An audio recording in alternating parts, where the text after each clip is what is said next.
Le 3 sur 3 revient en Argentine, cette fois pour explorer Mendoza. Nous avons préparé un itinéraire de 7 jours avec des Brésiliens à Mendoza, et aujourd'hui, nous allons vous en montrer 3. Préparez-vous car il est maintenant temps de très bien manger et boire dans les meilleurs restaurants et vignobles de la ville. On y va ? Et maintenant, nous attendons ici notre transfert pour l'un des domaines viticoles les plus prisés de Mendoza, considéré comme l'un des meilleurs au monde. Aujourd'hui, explorons Catena Zapata. Notre super transfert de Sontrip brésilien à Mendoza est arrivé à l'heure prévue et nous avons pris la route en direction de Luján de Cuyo. Catena Zapata se trouve à un peu plus d'une demi-heure du centre de Mendoza et dès votre arrivée, vous êtes déjà surpris par un paysage à couper le souffle. Regarde la fameuse pyramide là-bas. Vous devez faire une réservation avec plus de 2 mois d'avance car c'est très demandé. L'accueil est merveilleux et il te rappelle que tu es dans le meilleur domaine viticole du monde en 2023. D'abord, une petite discussion dans l'une des caves où notre guide Nico nous raconte un peu l'histoire de la famille Catena Zapata et comment les bodegas sont nés. Ensuite, nous sommes allés jusqu'aux barriques où nous avons même pu goûter un peu du vin stocké. Nico nous guide à travers la propriété, s'arrêtant toujours à des points stratégiques pour expliquer un peu tout le processus de fabrication du vin. Du sol des vignes à la mise en bouteille. Mais venons-en à l'essentiel, n'est-ce pas ? Nous avons assisté à une dégustation nommée Music Wine, où nous avons goûté 4 vins et un mousseux. Nous avons testé la théorie selon laquelle le palais change en fonction de la musique en arrière-plan. Aussi incroyable que cela puisse paraître, c'est la pure vérité.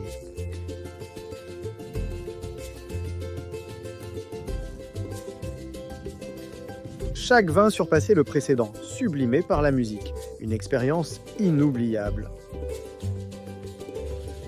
Nous sommes également passés par le restaurant, là-bas, l'Angelica Cocina Maestra. Pas pour déjeuner, mais pour explorer son sous-sol. C'est ici qu'on nous a montré la distillerie de Catena Zapata. Et nous avons fait une visite secrète en découvrant la tour de l'intérieur. Et toutes les machines utilisées pour les spiritueux locaux. Nous avons terminé dans une salle digne de Game of Thrones. Daniel, le responsable, nous a présenté leur grappa, vermouth et xérès. Pour finir en beauté, hein ? Sérieusement, ça a été une expérience fantastique. Pensez à réserver votre visite au moins 2 mois à l'avance. Aujourd'hui, c'est le jour d'un dîner à corps, mets et vins dans le restaurant étoilé Michelin Safran. Aujourd'hui, nous avons dîné au Safran, l'un des rares restaurants étoilés Michelin de Mendoza. L'ambiance est très intime et il y a peu de tables, donc il vaut mieux réserver la vôtre le plus tôt possible. Après avoir discuté avec une sommelière qui nous a présenté les vins, nous nous sommes installés pour le dîner accord mets et vins à 6 services. Les entrées sont arrivées et les pâtes salées étaient délicieuses. À chaque service, un vin soigneusement sélectionné accompagnait le plat. Cet hommage à la tomate est très célèbre et nous a vraiment surpris. Regardez comme c'est délicieux.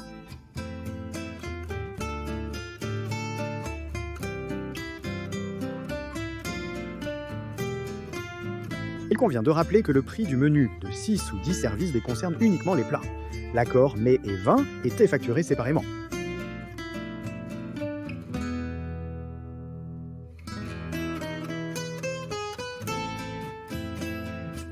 Malgré le prix élevé, c'est une expérience merveilleuse qui vaut chaque centime.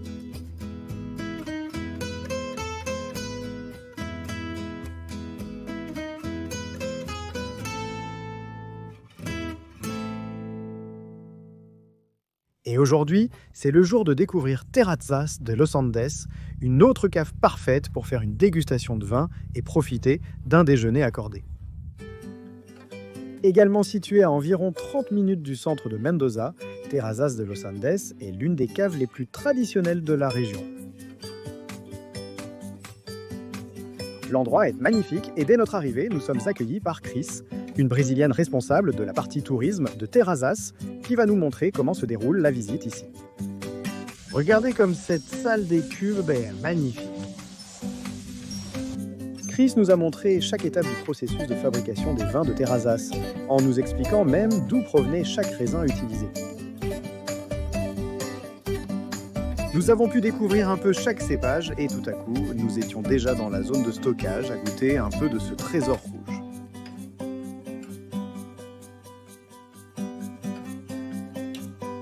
Ensuite vient le moment le plus attendu, la dégustation, qui se déroule dans le salon ou pour les petits groupes, dans la cave familiale. Nous avons dégusté 4 des meilleurs vins de Terrazas. À chaque verre, Chris nous expliquait le type et la région des raisins utilisés, ainsi que les arômes présents. C'est plus facile de déguster ainsi, n'est-ce pas? Une expérience délicieuse.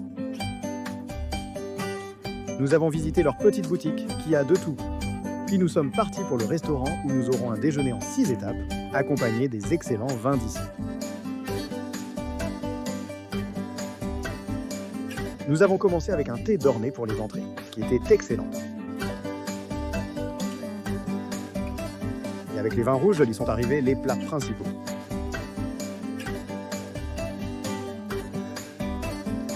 Ici, dans le prix du menu en 6 étapes, les vins sont déjà inclus.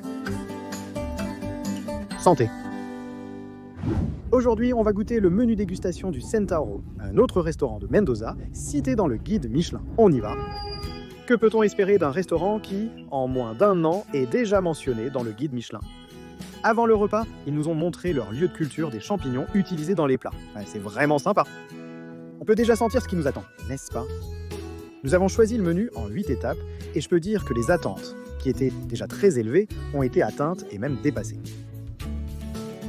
Ici, chaque plat est une œuvre d'art, s'accordant parfaitement avec le vin qui l'accompagne. C'est impressionnant. Regarde ici le plat de champignons.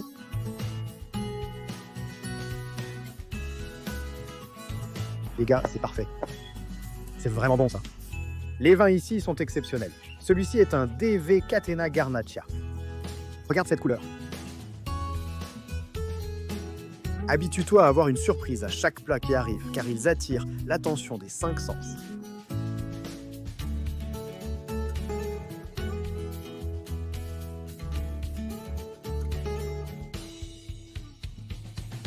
Du début à la fin, impeccable.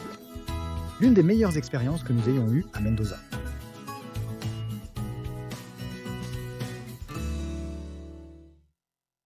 Et maintenant, il est temps de découvrir la visite avec dégustation ici, à la Bodega Salentem. C'est un endroit merveilleux où il y a même une galerie d'art. La cave Salentem se trouve dans la vallée de Uco, à un peu plus d'1 heure de Mendoza, mais la distance en vaut la peine. Regardez comme cet endroit est magnifique. Pendant que vous attendez la visite, vous pouvez faire 3 choses. Découvrir le restaurant, explorer la petite boutique ou visiter la fantastique galerie d'art d'ici. Il y a une galerie d'art qui vous attend. Alors voici un conseil.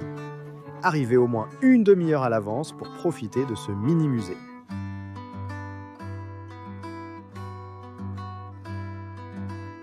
Voici la vue de l'endroit où s'est déroulée la visite guidée.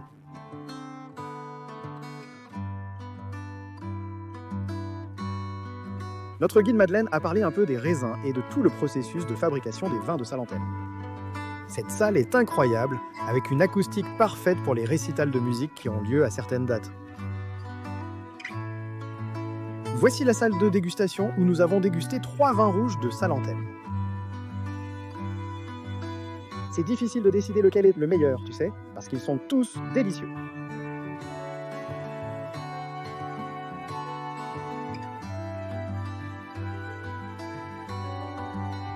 Ce restaurant, on n'allait même pas le montrer dans l'épisode, mais on nous l'a finalement recommandé. Et on a tellement bien mangé qu'on est revenu et on va tout vous montrer de ce qu'on a mangé ici. Viens voir. La Lucie est un restaurant au centre de Mendoza, proche des autres qu'on vous a présentés. Il y a 3 espaces distincts, l'extérieur et 2 salles intérieures. Moins de dégustation, mais pas besoin de réfléchir longtemps. Optez pour l'entrecôte à votre cuisson préférée. Quant au vin, il y a tellement d'options que nous avons demandé de l'aide à Nelson, le sommelier du La Lucia. C'était la meilleure chose à faire. Regarde le Malbec primé qu'il a apporté. Nous l'avons bu avec les petites saucisses argentines commandées en entrée. Délicieux, c'est peu dire. Et l'annonce que la viande arrivait s'est faite avec le choix du couteau, qui est aussi beau que ces petites pommes de terre et cette tranche de bif. Sans aucun doute, le meilleur rôti ou barbecue que nous ayons mangé pendant ce voyage. Nous aimons la viande saignante à point. La meilleure façon de débuter ce délice, n'est-ce pas? Je n'ai pas encore mentionné les délicieuses pommes de terre croustillantes servies avec une sauce pesto. Un vrai régal. Spectaculaire, les amis. Exceptionnel. Venez ici si vous venez à Mendoza. C'est presque incontournable. Je vous incite fortement à venir ici car c'est vraiment excellent. Un dernier rappel. Tous les transferts de cet épisode ont été effectués par Suntrip, des Brésiliens à Mendoza, spécialistes des excursions dans la ville. En venant ici, pensez à les contacter, c'est vraiment intéressant. Alors, tu as aimé l'épisode? C'était la première partie de notre itinéraire de 7 jours à Mendoza. Abonne-toi à la chaîne pour ne pas rater le prochain épisode. Plus d'informations dans l'article de la vidéo sur 3 en 3 points, comme bar Mendoza. Merci et à la prochaine sur 3 en 3.